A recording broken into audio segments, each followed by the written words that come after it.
Merci, Monsieur le maire, de me donner la parole. Tout d'abord, je regrette que ce dossier qui est d'actualité n'ait pas fait l'objet d'une délibération, ne serait-ce qu'une délibération d'information au conseil municipal, comme nous l'avions demandé le 21 mars, à la suite de la question que nous avions à l'époque déjà posée sur ce sujet.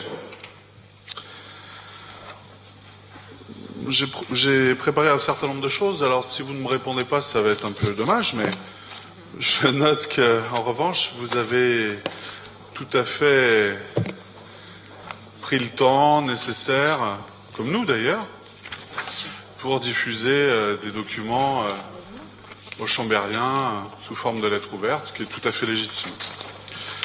Nous avons un litige, et il est sérieux. Je ne vais pas vous faire un historique exhaustif, mais je me dois de dire que nous vous avons très largement alerté sur la grogne qui se développait parmi les habitants et dans nos rangs, non pas seulement au sujet de votre projet, qui reste encore très difficile à cerner aujourd'hui, mais à propos de la façon dont vous avez décidé de le mener. Alerté, vous l'avez été depuis des mois par nos soins au conseil municipal, en commission municipale et par les habitants qui vous ont sollicité encore récemment, bien sûr. Il aura fallu, et c'est intéressant tout de même de le noter, 2 mois pour recevoir des plans d'aménagement que votre adjoint Aloïs Chassot nous a fait passer le 3 ou le 4 mai. Il aura fallu 2 mois aussi pour obtenir des documents liés à la concertation, le bilan de concertation, 8 pages, un petit diaporama pour 75 réunions prétendues. Et nous n'avons même pas eu le droit, Monsieur le maire, de disposer de ces documents, ni même de pouvoir les photocopier. Il a fallu que je sorte mon téléphone pour les photographier. Voilà où on en est. Et c'était la même chose au conseil, à l'agglomération, puisque nous avons fait la même demande. Je trouve que ce ne sont pas de très bonnes relations de travail, même si nous n'avons pas forcément les mêmes positions. Aucune réponse de votre part à aucune de nos sollicitations, sauf à la fin. Aucune suspension des travaux malgré les demandes répétées des habitants et de nous-mêmes. Face à ce mur d'indifférence, à vos non-réponses récurrentes, à la brutalité des déclarations parfois faites dans la presse, des uns et des autres, aux annonces d'abattage d'arbres sans concertation, à l'avancée de travaux sans discussion en assemblée délibérante, nous avons décidé d'engager une action en justice. Vous en êtes, par l'inconsistance des relations démocratiques que vous avez souhaité établir, les seuls responsables. Vous en êtes les seuls responsables. Nous n'allons pas en justice de gaieté de cœur. Mais force a été de constater votre refus de dialogue et votre refus d'explication. Malgré notre profond respect pour la justice, nous pensons qu'il est toujours plus raisonnable et mature de l'éviter si possible. Mais face à cette attitude délibérée d'avancer au trot à la hussarde, sans vous soucier des habitants et des formes à mettre dans la construction d'un projet, juste parce que vous pensez que c'est bien et que de toute façon vous êtes légitime au point de ne pas respecter les procédures, alors là, trop c'est trop pour nous. La justice tranchera notre litige, sur la forme et sur le fond, dans les jours et les mois qui viennent. L'audience de vendredi sera un rendez-vous important, mais ne sera qu'une étape. Car quel que soit le résultat, Monsieur le maire, que la justice vous ordonne ou pas de suspendre les travaux, en attendant le jugement au fond, vous avez commis 2 erreurs et une faute. Vous avez commis une erreur par le mépris affiché à l'égard des habitants, accusés d'être manipulés. C'est ridicule pour ne pas dire plus, et c'est en tout cas humiliant. Je renvoie tout le monde à la lecture de la tribune du MAG, alors je ne sais pas s'il faut dire ce mois ou de ce trimestre ou de ce semestre, parce qu'on ne sait plus quand est-ce qu'il sort ce magazine, hein. Il y en a 2 dans l'année. Je cite, un collectif de quelques-uns, 3 mots sur une banderole, n'ont jamais fait l'intérêt général. Je vais y revenir. Ça vaut le détour. La vie publique locale tient sa noblesse de la proximité entretenue avec les habitants, pour le meilleur et pour le pire. Malgré une crise sans précédent, vous avez assumé la brutalité de l'abattage de ces arbres à 6 heures du matin, l'heure des condamnés, sans même oser être là. Sans même oser être là. Madame Beau, sans même oser être là. Vous avez commis, je poursuis, une deuxième erreur, par l'entêtement, à ne pas voir et entendre la demande d'écoute et la volonté de participation citoyenne des habitants. Ce projet que vous souhaitez réaliser, votre projet n'en aurait été que mieux compris et accepté, certes modifié un peu, forcément, mais c'est ça la vie démocratique. Enfin, plus qu'une erreur, vous avez commis une faute. Par le manque d'exemplarité, monsieur le premier magistrat, législateur européen qui plus est, mais surtout premier magistrat, quand vous anticipez, monsieur le maire, une décision de justice pour 10 jours. Vous pouviez très bien attendre. Je ne sais pas aujourd'hui, je me pose la question depuis le début, je ne sais pas aujourd'hui pourquoi vous avez fait ça. Si le référé vous est favorable, ça renforce d'autant plus votre position. Et si le référé vous est défavorable, vous avez au moins respecté moralement l'attente de la décision de justice. Vous allez peut-être avoir gain de cause vendredi sur l'urgence, puisque vous l'avez supprimé. Vous avez coupé les arbres. Forcément, peut-être que vous aurez gain de cause.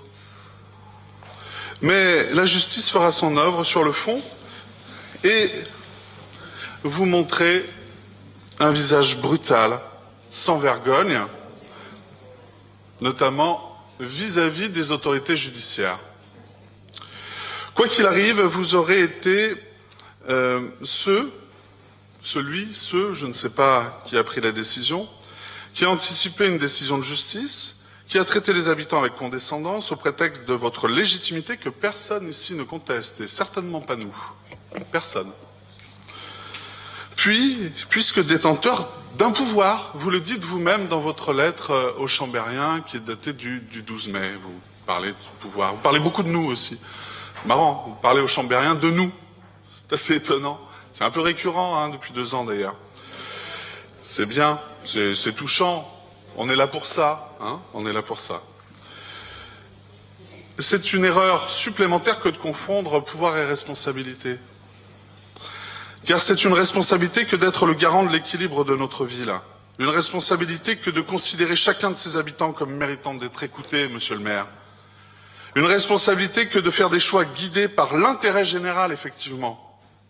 Bien sûr, mais après vous être nourri des apports de chacun. Comment exercer une responsabilité, c'est-à-dire apporter une réponse, si on n'écoute pas? Et si effrontément, on ne prend pas le temps du dialogue avec les citoyens? Alors vous allez vous enferrer, certainement, quoique je ne sais plus, puisque vous avez annoncé que vous n'alliez pas répondre.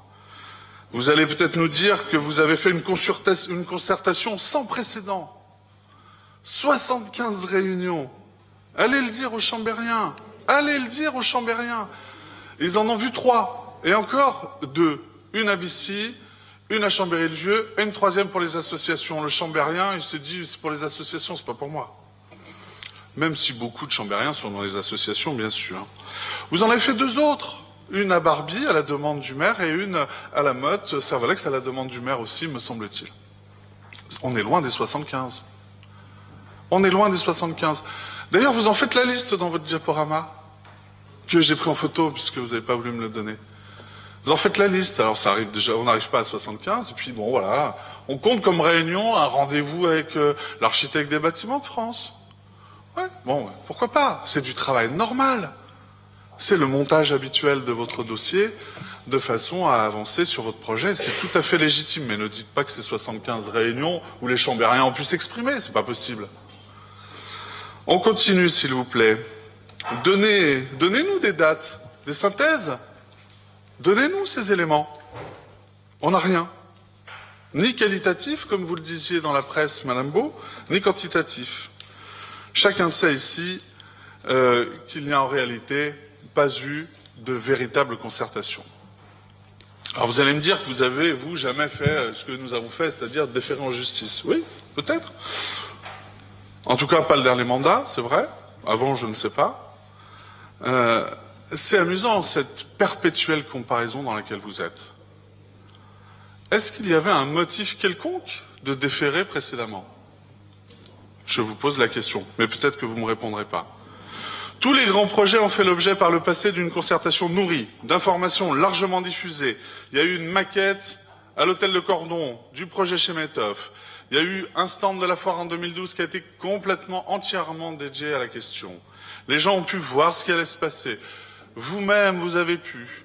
Tout le monde a pu constater un certain nombre de choses. Et je crois pouvoir dire humblement que ça n'a pas forcément toujours été simple à gérer, évidemment, et vous le savez très bien. Votre première adjointe, celle qui porte votre voix, votre double en quelque sorte, a même déclaré dans la presse que les équipes précédentes ne concertaient pas. Mais comment vous pouvez dire des choses comme ça, Madame Beau? C'est pas possible. Je pense que vous aurez été mal informée. Alors vous allez nous dire aussi que nous manipulons les habitants. Ah oui, ça, on a vu ce soir d'ailleurs. Je pense que tout le monde s'est bien rendu compte qu'on manipule rien du tout. Qu'on manipule les habitants. Mais qui peut croire cela? Comment imaginer cela après 2 ans? 2 ans après votre victoire nette? 2 ans après l'espoir légitime né d'une nouvelle équipe qui arrivait? Ceux qui vous ont porté aux responsabilités, monsieur le maire, ne peuvent pas être passés des rires aux larmes, de l'espoir à la déception, autrement que par la conséquence de vos actes. Et non par une soudaine et massive adhésion à celles et ceux qui n'avaient pas souhaité reconduire. Déconsidérer ainsi les citoyens, en démocratie, interroge beaucoup sur les motivations profondes de ceux qui utilisent de telles méthodes. Enfin, vous allez nous dire que nous sommes dans une... Vous nous l'avez dit d'ailleurs dans votre lettre à tous les chambériens, que nous sommes dans une bataille politico-politicienne. Eh bien, moi j'invite les chambériens à relire votre lettre et à mesurer combien de passages sont consacrés à la critique obsessionnelle de votre opposition. Relisez également, chers collègues, vos propres mots dans la tribune que vous publiez dans le journal municipal. Vous ne parlez quasiment que de nous. Franchement, c'est assez étonnant.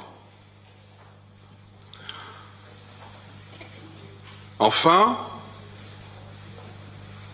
je crois qu'aujourd'hui, il faut que ça change. La différence d'appréciation, elle peut exister en démocratie.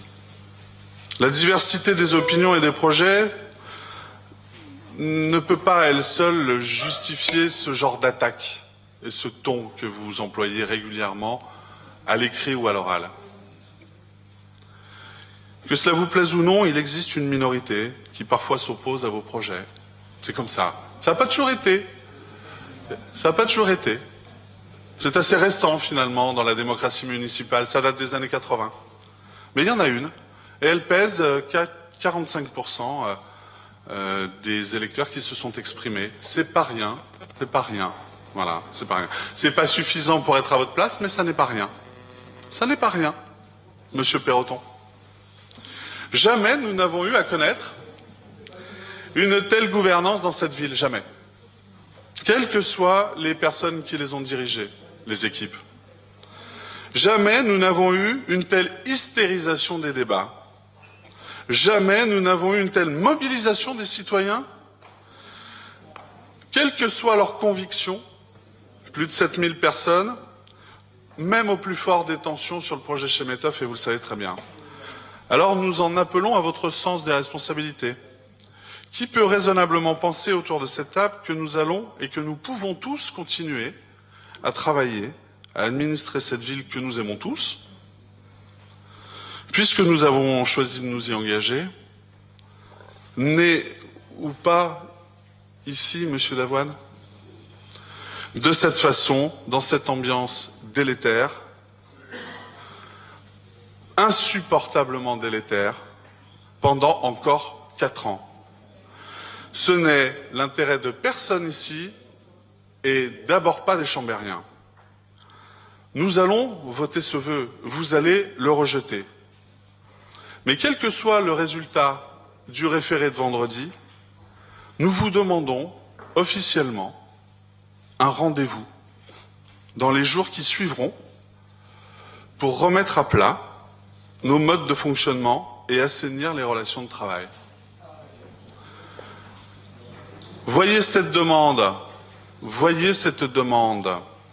comme une volonté de sortir la tête haute d'une crise qui devient insupportable pour tout le monde.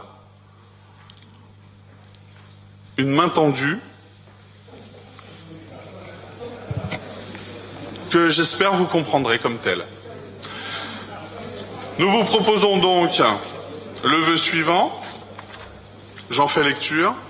Le Conseil municipal de Chambéry demande la suspension immédiate des travaux engagés ou prévus dans le cadre du nouveau plan de déplacement urbain jusqu'à l'audience du référé inscrite, je corrige, le 20 mai 2016 et l'organisation d'une concertation avec enquête publique conformément à la loi. Monsieur Serino, j'ai plus envie de vous dire, professeur Serino, je trouvais que vous aviez mis du temps à y venir, monsieur l'inspecteur. Je voudrais vous rappeler que vous n'êtes pas ici devant une classe du lycée Louis Armand, vous êtes devant le conseil municipal. Ni vous. Bon. Écoutez, monsieur Serino. Demandez la parole. Je voudrais, monsieur Serino, puisque vous avez la mémoire sélective, vous ressortir un certain nombre de documents qui sortent de l'étude Chemetov. Ceux-là, vous ne les avez pas demandés, mais je les ai. Ce magnifique document, qui était dans le dossier de l'enquête publique, montre que tous les arbres du quai du Jeu de Paume qui viennent d'être abattus étaient abattus dans le projet Chemetov. Si, mais vous pouvez vous approcher pour voir de près, monsieur Serino. Ils sont pointés en tout petit ici, c'est les arbres qui sont à abattre. Vous venez par la place de la gare. Je tiens la place de la gare à votre disposition aussi. Vous verrez où sont passés les arbres. Donc, pas de procès mal placé. Vous avez décidé de saisir le tribunal administratif. C'est le droit de tout citoyen. C'est une éventualité que jamais l'opposition, pendant les précédents mandats, n'a envisagée, parce que nous avons toujours considéré que seul le suffrage universel était la sanction d'un élu. Et d'autant plus quand on est soi-même élu. Je respecte donc votre choix. Le débat aura lieu à la barre d'un tribunal. C'est votre choix. Nous nous en tiendrons donc là. On verra la décision qui sera rendue, vous avez dit que c'était vendredi, par le tribunal administratif. En tout cas, moi, ce que je note, c'est qu'il y a bien, depuis plusieurs semaines, une contestation d'habitants de la rue de la Gare sur le fait que de la circulation soit rétablie, la circulation de bus soit rétablie dans la rue de la Gare. Cette position et cette question pose une question beaucoup plus large que celle de la rue de la Gare. Parce que demain, les riverains de la rue de Boigne peuvent aussi nous demander qu'il n'y ait plus de circulation rue de Boigne. Ceux de la rue Claude Martin peuvent aussi nous demander, par exemple, qu'il n'y ait plus de circulation dans cette rue-là.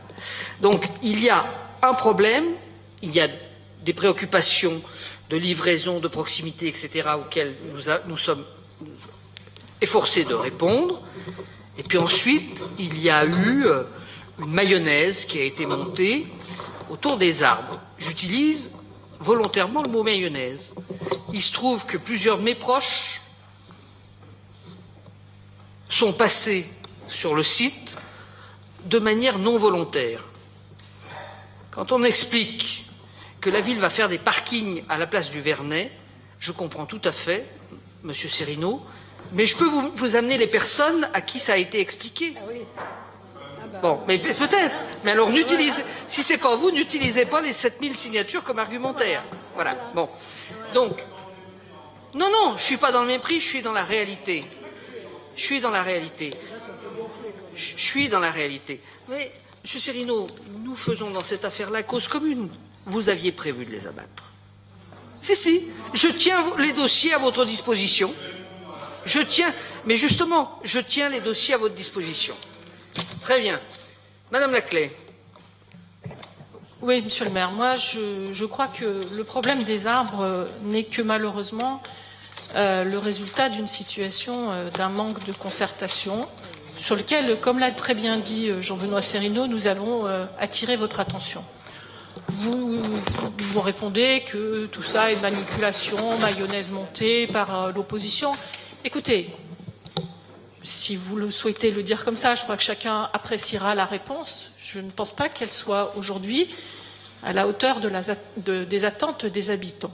Alors, je ne crois pas d'ailleurs que les habitants de la rue de la Gare sont en train de dire on ne veut pas qu'il y ait de bus qui passent chez nous. Je n'ai jamais entendu ça personnellement. Je crois que, par contre, et ce que nous disons depuis plusieurs mois, monsieur le maire, c'est qu'il y a déficit d'information et de concertation. Alors vous pouvez dire, Madame Baud, il y a 75 réunions, je crois que la démonstration qui a été faite par Jean-Benoît Cerino est suffisamment claire. Monsieur le maire, la rue de la Gare et la rue du commandant Perceval, dans le projet Chemetov, étaient des rues piétonnes. Pour des raisons qui sont des raisons issues des élections. Vous choisissez de changer le projet. Personne ne vous conteste votre légitimité, mais procédez au même type de concertation qui ont été celles qui ont permis d'aboutir au projet Chemetov. C'est tout ce qui est demandé. Et je crois que c'est la seule chose que demandent les habitants. Ils avaient un projet qu'ils partageaient ou qu'ils ne partageaient pas d'ailleurs, mais qui prévoyait un certain statut à leur rue. Le statut est changé par votre décision. Et encore une fois, personne ne conteste la légitimité issue des urnes qui vous permet de remettre en cause ce projet, mais concertez de la même façon que ça a été fait. Et vous pouvez dire que ce conseil municipal n'a pas délibéré. En 2007, il a été informé et a délibéré sur le cahier des charges de l'étude Chemetov. En 2009, il a été informé et il a voté sur le résultat du projet Chemetov. En 2011, mars 2011, il a voté sur le schéma d'aménagement global. Et ensuite, il a été saisi, comme vous le savez, d'un dossier d'enquête publique. Donc voilà, je crois que ce qui est demandé aujourd'hui par les habitants, c'est simplement le respect de modalités de concertation. C'est là-dessus d'ailleurs que nous sommes particulièrement mobilisés. Sur le reste, je me suis personnellement beaucoup investi avec la communauté d'agglomération pour que le projet ne prévoie pas l'abattage des arbres de la place de la Gare. Et j'ai eu beaucoup de mal, j'en conviens, à convaincre les uns et les autres. Mais j'ai obtenu, grâce à l'écoute du président et d'un certain nombre de ses vice-présidents, que ces arbres ne soient pas abattus dans le cadre du projet du pôle d'échange multimodal. Donc voilà, après que ce que j'ai lu, vous puissiez dire que nous aurions abattu 2000 arbres sous la précédente municipalité, mais si nous en avions vraiment abattu 2000 de qualité, mais je pense qu'il y aurait eu beaucoup de mobilisation. Vous savez très bien que la gestion même de la ressource de notre collectivité nous amène à abattre un certain nombre d'arbres. Donc ne faites pas, de grâce, ne diffusez pas des informations qui soient des informations fausses. Alors s'il y a des habitants qui disent que vous voulez faire du stationnement dans le parc du Vernet, écoutez, c'est peut-être que tout simplement, ils ont besoin de concertation et d'information. Donc peut-être qu'il serait Non, Madame Beau, vous ne pouvez pas dire cela. Et quand vous dites, dans une interview que vous avez donnée au Dauphiné Libéré, que vous osez dire, Madame, que vous faites au moins autant que ce qu'a fait la précédente équipe. Moi, je ne sais pas où vous étiez au cours des 6 dernières années. Mais comment peut-on dire cela? Comment peut-on dire cela, Madame, quand il y a eu un stand à la Foire de Savoie, des expositions à l'hôtel de Cordon, Maison du Patrimoine, des concertations au titre de l'article L300-1 du Code de l'urbanisme et enfin une enquête publique. Comment pouvez-vous dire cela?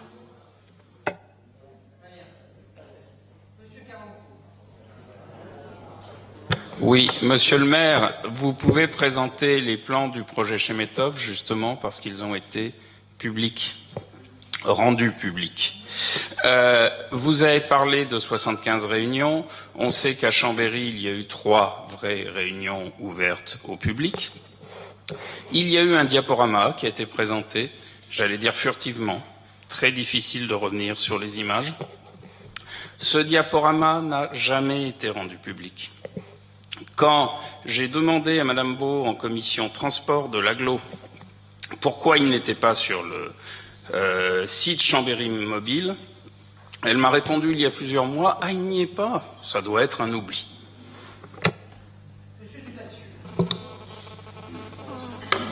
Oui, ce sera rapide.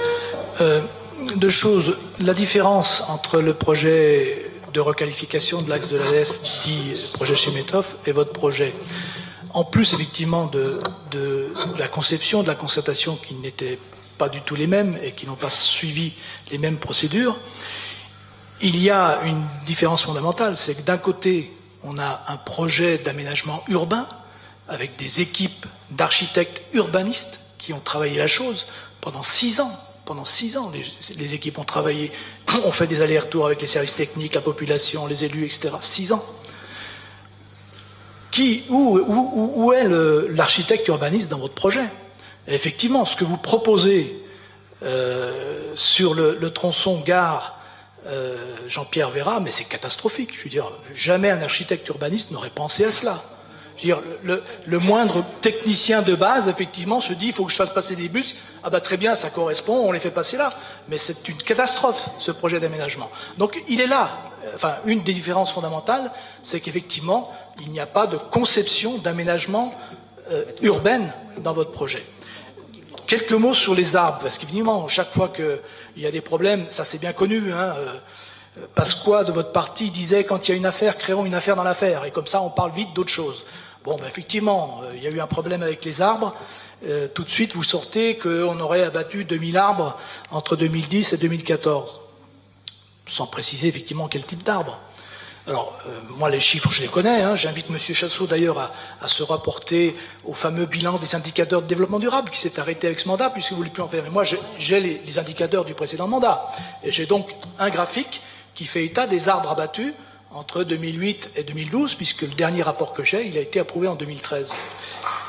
Entre 2008 et 2012, il a été abattu en moyenne 270 arbres par an. Voilà, ça fait à peu près 1200 arbres sur 4 ans. C'est loin quand même des 2000 que vous nous prêtez. Sauf que, il faut savoir que quel est le patrimoine arboré aujourd'hui de la ville? Vous faites les... Qui connaît aujourd'hui le patrimoine arboré de la ville? Ben, lisez la charte de l'arbre. Tous les chiffres sont dedans. Il y a 11 000 arbres d'ornement dans la ville, plus 11 000 autres dans les parcs, divers parcs comme le Talweg, Buisson, etc. Voilà. Sur ces 11 000 arbres d'ornement, les services techniques, quand ils ont rédigé la charte de l'arbre, on a mis 2 ans à travailler sur cette charte de l'arbre. Ils ont estimé qu'il y avait à peu près 3% du patrimoine qui étaient des arbres malades en fin de vie et qu'il fallait couper et remplacer chaque année. Quand vous faites 3% de 11 000 arbres, ça fait 330 arbres. Voilà. Donc, le chiffre globalement de 250 à 300, voire 330 arbres par an à abattre, il est effectivement normal sur une ville comme la nôtre avec le patrimoine de 11 000 arbres.